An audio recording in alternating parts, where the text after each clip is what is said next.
नमस्कार दोस्तों, जैसा कि आप सबको पता है कि 5 तारीख को है जो पवन सिंह का जन्मदिन है। जी हाँ दोस्तों, आपको बता दूं कि खेसारी लाल यादव जी हैं जो पवन सिंह के जन्मदिन पर मुंबई जाने वाले हैं। और दोस्तों, एक खबरों को मुताबिक पता चला है कि खेसारी लाल यादव जी हैं जो एक बहुत ही बड़ा गिफ्ट देने वाले हैं पवन सिंह को।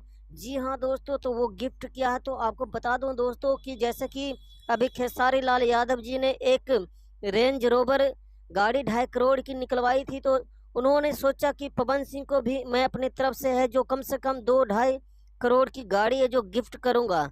जी हाँ दोस्तों, ये है जो खबरें निकल करके सामने आ रही है। जी हाँ दोस्तों, आपको बता दूं कि ये वीडियो अच्छा लगा तो इस चैनल को सब्सक्राइब कर दें और इस वीडियो को दोस्तों ज़्यादा से ज़्यादा शेयर कर दें ताकि सभी को पता चल सके कि खेसारी लाल यादव जी ने क्या गिफ्ट दिया पवन सिंह को।